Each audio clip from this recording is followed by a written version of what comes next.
야담과 옛날 이야기 가득한 백세야담, 정말 재밌어요. 저처럼 구독과 좋아요 잊지 말고 꼭 눌러주세요. 설악산 깊은 곳에 고즈넉해 보이는 암자가 있었습니다.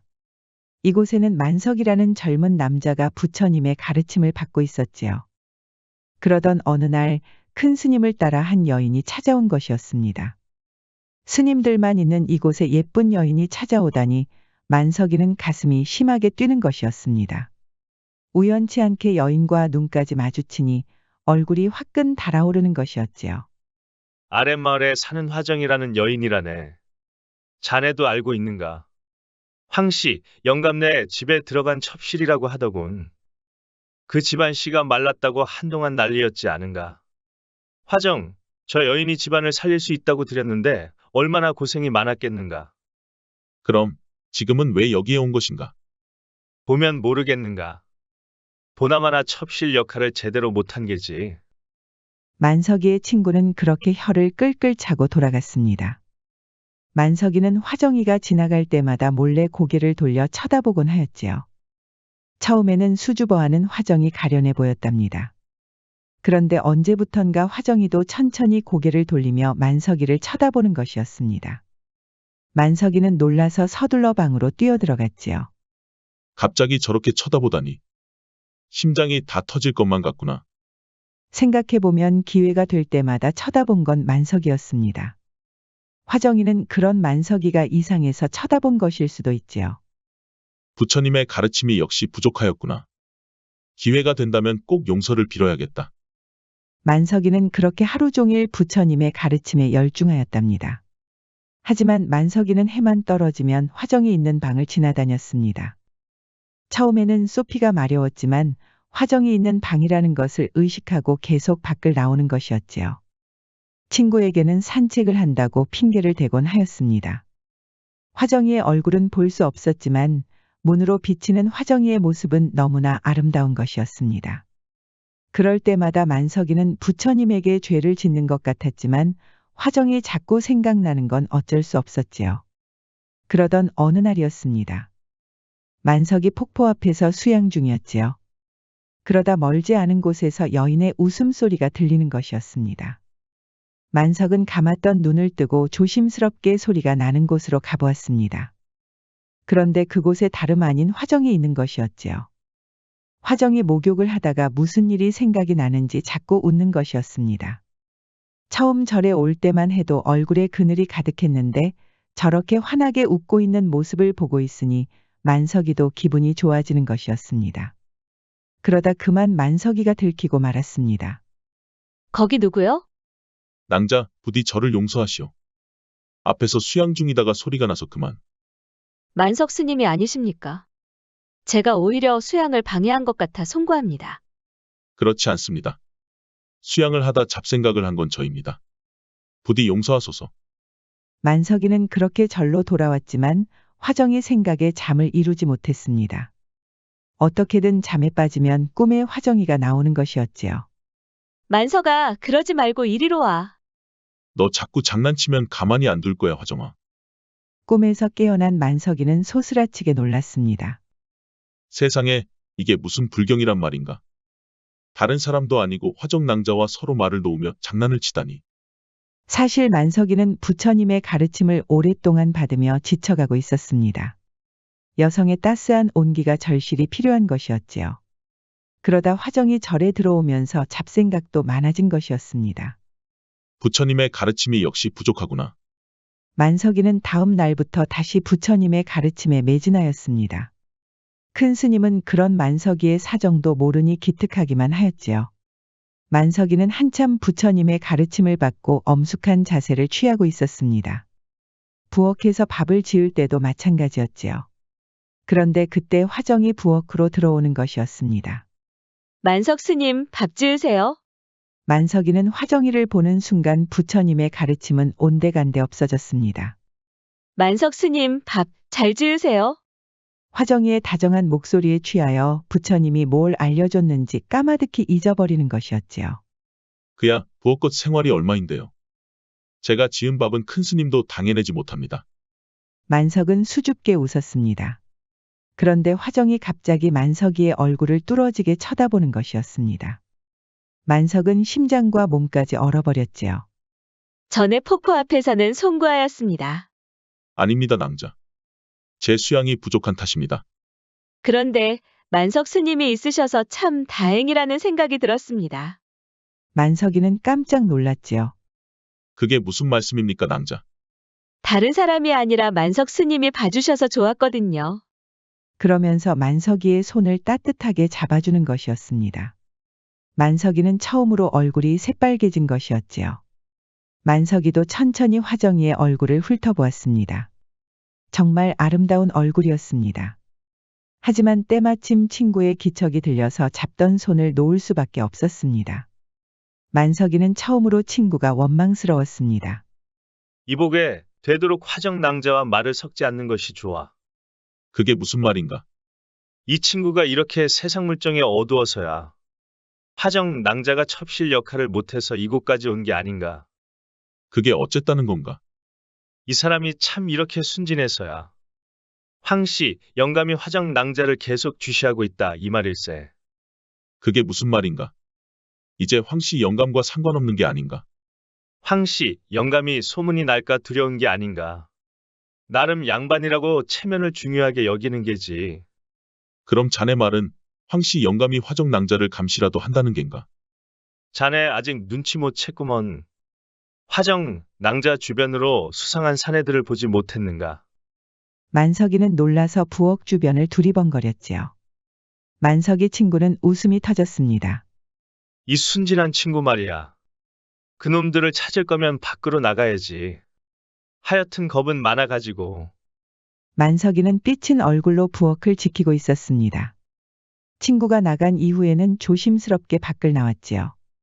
친구가 말한 대로 수상한 사내들이 있는지 찾아봤지만 암자 주변은 쥐 죽은 듯이 조용했습니다. 그러던 어느 날이었습니다. 화정이 산책을 나온 것이었습니다. 만석이는 그런 화정이를 눈여겨보다가 천천히 따라갔지요. 친구에게는 부족한 나무를 하러 간다고 핑계를 댔습니다. 그런데 멀지 않은 곳에 웬 사내들이 보이는 것이었습니다. 만석이는 친구가 한 마리 떠올라 순간 겁이 덜컥 난 것이었습니다. 설마 저 사내들은 황씨 영감의 사람들일까요? 그렇게 얼마 가지 않아 사내들이 화정이 뒤를 바짝 따라온 것이었습니다. 그러자 화정이도 겁을 먹은 것이었지요. 당신들은 누구요? 누군데 계속 나를 따라다니는 것이오. 만석이도 겁이 나서 주춤하고 있었습니다. 얼른 뛰어가서 화정이를 보호하고 싶었지만 사내들이 워낙 험상궂게 생겼으니 말이에요. 우리가 누군지는 알 필요 없고 괜히 황씨 어르신 말하고 다니지 말라 이 말이오. 그게 무슨 말이오? 2번 말하지 않을 테니 잘 들으시오. 첩실 역할 제대로 못했으면 조용히 눌러앉아 살라 이 말이오. 저는 잠시 쉬러 암자로 온 것뿐입니다. 그런데 어찌 이러시오? 황씨 영감이 보내서 온 것이오. 우리가 누군지 알 필요 없다 하지 않았소. 혹시라도 누구한테 황씨 어르신 얘기하면 그때는 그 사람 목숨은 책임지지 못하오.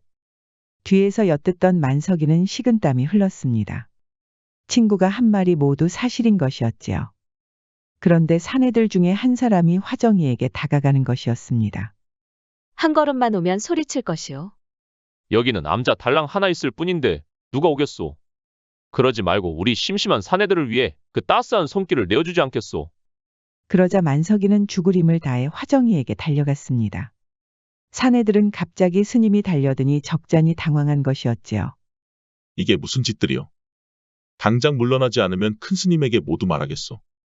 힘 꽤나 쓰는 사내들이었지만 스님을 건드릴 수는 없는 노릇이었습니다. 화정이에게 다가갔던 사내는 피식 웃고는 뒤로 물러서는 것이었습니다. 분명히 경고하였소. 그게 누구든지 목숨이 위험할 것이오. 사내들은 떠나면서 만석이를 무섭게 노려보는 것이었습니다. 황씨 영감에 대해 아는 사람은 스님도 가만히 두지 않겠다는 경고였지요. 눈치를 챈 만석이도 겁이 났는지 침을 꿀꺽 삼키는 것이었습니다. 만석 스님이 아니십니까? 어찌 여기를 오셨습니까? 낭자는 괜찮으시오. 저는 보시다시피 괜찮습니다만 어찌 만석 스님께서 여기를 혹시 저를 따라오신 겁니까? 만석이는 앞불싸하더니 불이 나게 도망치는 것이 아니겠어요. 화정이는 그런 만석 스님이 너무나 웃긴 것이었습니다. 그날 밤에 만석이는 도저히 잠을 이루지 못했습니다. 화정이한테 아무런 변명도 하지 못하고 도망쳐 나왔으니까요. 잠이 통 오지 않은 만석이는 누군가 밖에서 어슬렁거리는 것 같아서 신경이 쓰였습니다.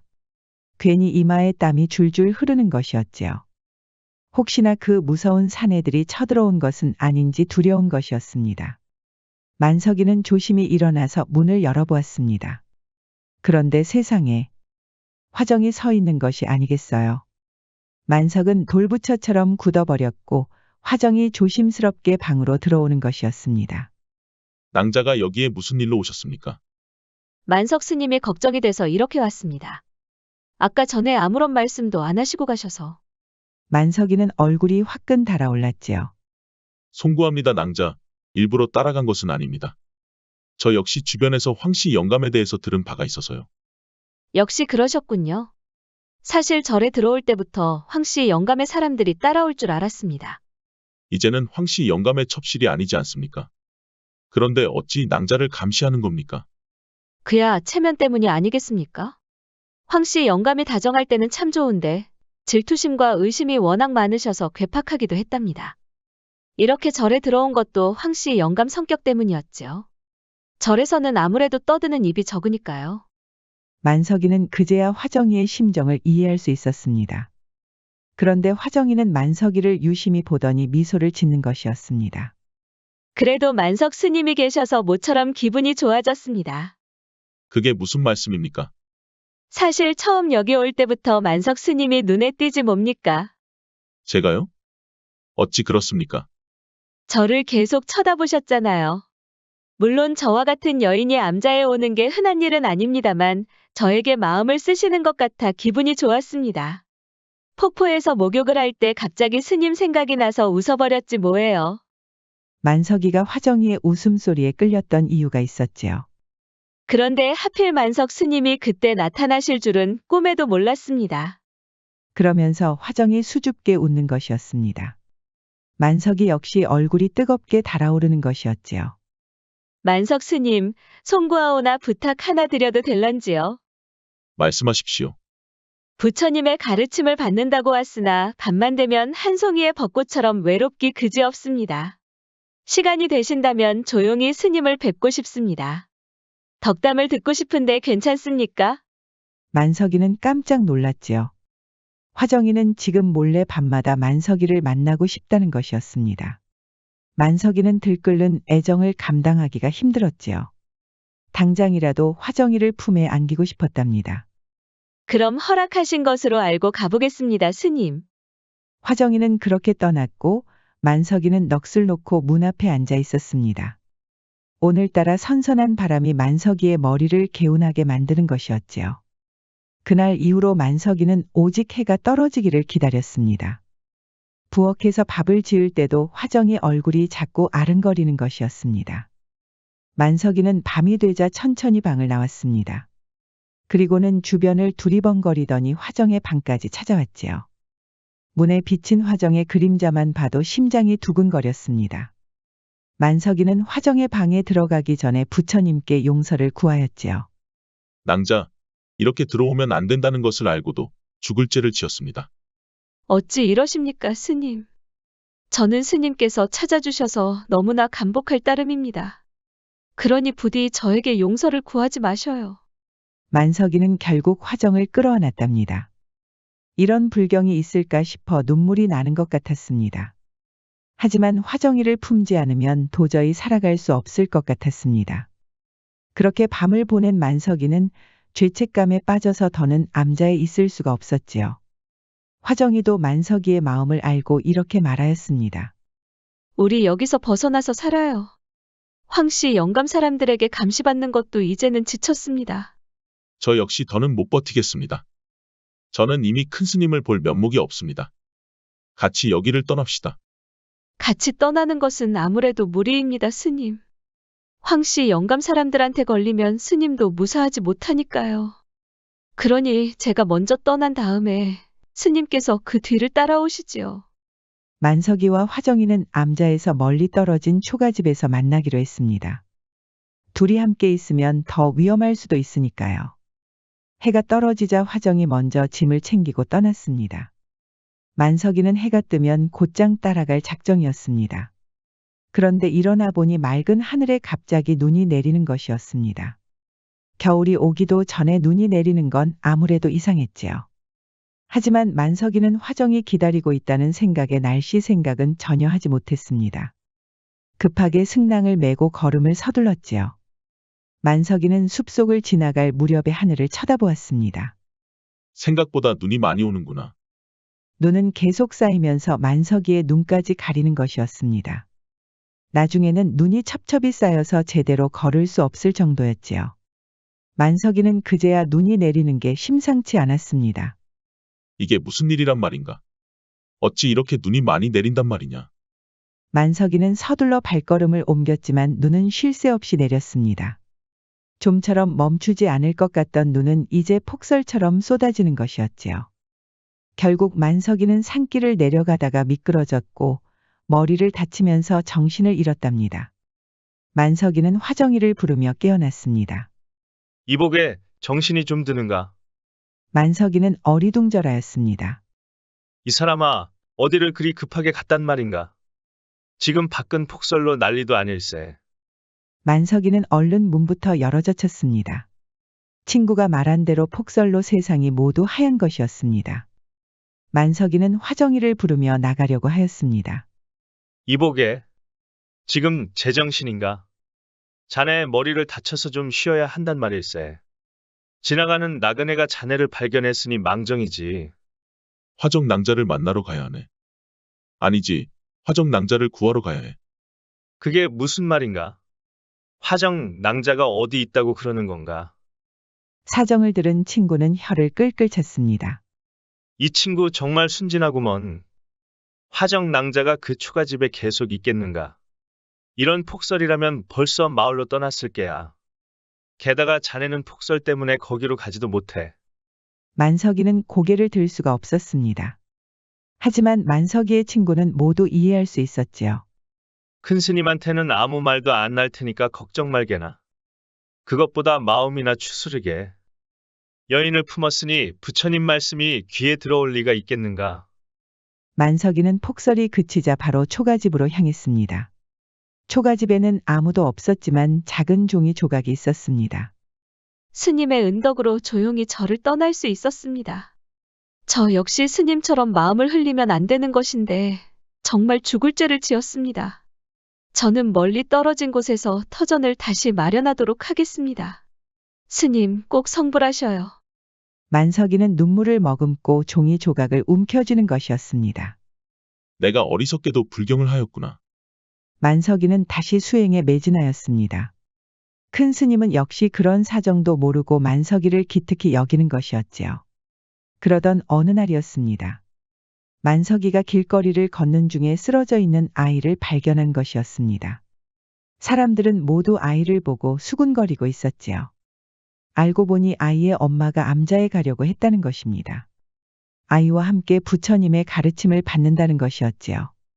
만석이는 아이의 사연을 듣고 놀라는 것이었습니다. 아이야, 너 이름이 뭐니? 저는 정한이라고 합니다. 정한이라. 너의 얼굴을 보고 있으니 정도 많고 한도 많아 보이는구나.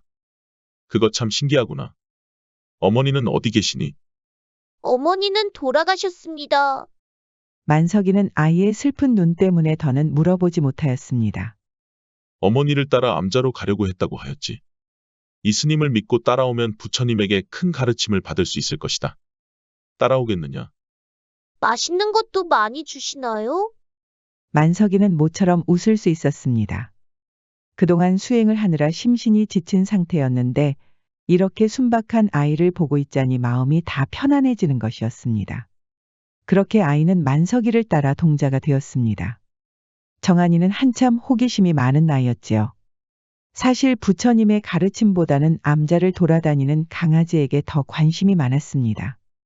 만석이는 강아지와 장난을 치고 있는 정한이만 보면 마음이 다 녹아내리는 것 같았답니다. 아무래도 쌀을 가지러 아랫동네에 가야겠다. 쌀이 부족합니까, 스님? 걱정하지 말거라. 하루면 될 것 같으니 그동안 부처님에게 매일 절을 올리거라. 만석이는 정한이를 보면서 신기했습니다.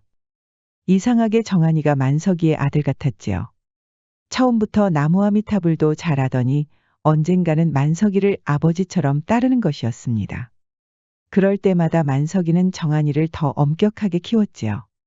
그렇게 만석이는 아랫 동네에 가서 동냥을 하였습니다.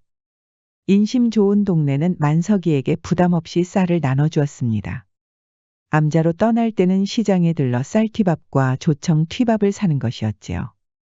이 정도면 우리 정한이가 맛있게 먹겠지. 그렇게 암자로 다시 떠나려는데 갑자기 눈이 내리는 것이었습니다. 겨울이 오기도 전에 눈이 내리는 건 역시 이상하였지요. 만석이는 심상치 않았습니다. 갑자기 화정이를 만나지 못했던 그날이 떠오른 것이었습니다. 만석이는 서둘러 산을 올랐는데 예상대로 눈이 조금씩 쌓이는 것이었습니다. 결국 앞을 가릴 정도로 폭설이 내리는 것이었습니다. 정한이는 안 된다. 그 어린 것을 혼자 두면 안 돼. 만석이는 있는 힘을 다해 산을 올랐습니다. 그렇게 밤새도록 산을 올랐으나 쌓이는 눈앞에서는 도저히 힘을 쓸 수가 없었지요.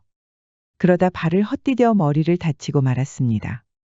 깨어난 만석이는 그 어느 때보다 절박했습니다. 정한이를 구하러 가야 합니다. 만석이 앞에는 친구와 큰 스님도 있었습니다. 만석아, 지금껏 한 번도 없었던 폭설이 내렸다는구나.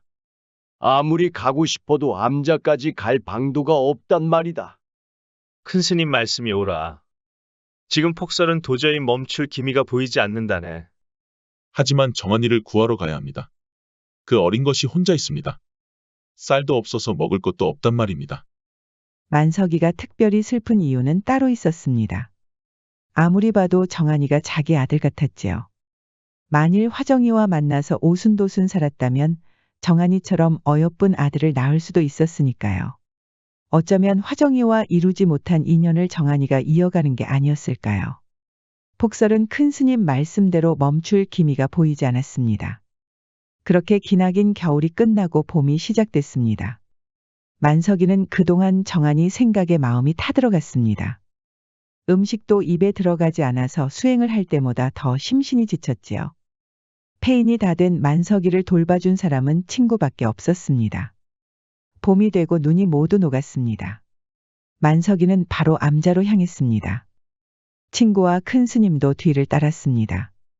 암자는 너무나 고요했습니다. 만석이는 마음의 각오를 단단히 하고 문을 열었습니다. 하지만 정한이는 온데간데 없는 것이었습니다. 부엌에도 없었고 암자 주변에도 없었지요. 정한이와 함께 뛰어놀던 강아지도 보이지 않았습니다. 그러다 작은 법당 문을 열었다가 기겁한 것이었습니다. 정한이가 멀쩡히 살아있는 것이 아니겠어요. 만석이뿐만 아니라 큰 스님과 친구도 화들짝 놀란 것이었습니다. 정한아, 어찌 살아있는 것이냐? 스님이 말씀하신 대로 부처님에게 매일 절을 올렸습니다. 그러니까 배가 전혀 고프지 않았습니다. 그래도 그렇지. 그 추운 겨울을 견딜 수도 없었을 터인데. 저는 계속 이 법당 안에 있었습니다. 그러니 몸도 추운 줄도 몰랐습니다. 그러자 큰 스님이 천천히 정한이에게 다가갔습니다. 여기서 겨우내 혼자 있었는데 무섭지 않았느냐? 하나도 무섭지 않았습니다. 관세음 보살께서 먹을 것을 주셨으니까요. 그제야 큰 스님이 놀라서 고개를 숙이는 것이었습니다. 스님께서 말씀하시는 극락을 본 것 같습니다. 여기 염주도 만들었습니다, 스님. 만석이는 정한이에게 염주를 받았습니다. 이상하게 염주에서 빛이 나는 것 같았지요. 이 아이는 성불을 하였구나. 어찌 이런 일이 있을 수가. 그러자 정한이 몸에서 아름다운 빛이 나는 것이었습니다. 만석이는 정한이를 끌어안고 펑펑 눈물을 흘렸습니다. 훗날 이 소식이 알려지자 많은 사람들이 암자를 찾으려고 하였답니다. 지금까지 스님을 무시하던 사람들까지 찾아와 소원을 비는 것이었지요. 어찌 인간들이 저럴 수 있단 말인가? 저 중에 내가 동냥을 하러 갔을 때는 침을 뱉던 놈도 있었단 말일세. 듣고 있던 만석이는 허우하고 웃는 것이었습니다. 이복에 그래도 이렇게라도 마음을 의지할 수 있다는 곳이 있다는 게 얼마나 좋은가. 아무래도 여기까지 오는 길을 정리해야겠네. 그게 무슨 말인가? 자네도 알겠지만 여기까지 오는 길이 얼마나 험했단 말인가. 우리처럼 부처님 말씀을 전하는 사람들이야 그렇다고 쳐도 저기 있는 사람들은 얼마나 힘이 들고 시간을 낭비한단 말인가. 만석이가 말한 대로 암자까지 오는 길은 너무나 험하였답니다. 그래서 만석이는 편히 올 수 있도록 길을 정리하였지요.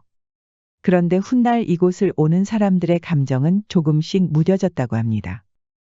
땀을 뻘뻘 흘리며 힘들게 찾아오면 그만큼 암자를 맞이하는 기분은 말로 할 수 없을 정도로 감격하였지요. 그래서 처음 갔을 때 그 감격을 이제는 느낄 수 없다고 합니다. 청심과욕이라는 말이 있습니다. 마음을 깨끗이 하여 욕심을 적게 가진다는 뜻이지요. 요즘처럼 험한 세상에 마음을 정화시키는 이야기였습니다. 지금까지 백세야담 두 번째 이야기였습니다. 백세야담 많이 사랑해주세요. 구독과 좋아요, 알림 설정도 잊지 마시고 꼭 눌러주세요. 애정이 담긴 댓글도 많이 부탁드립니다. 야담과 옛날 이야기 가득한 백세야담 어떠셨나요? 앞으로도 재밌고 감동적인 이야기가 가득하니 많이 기대해주세요.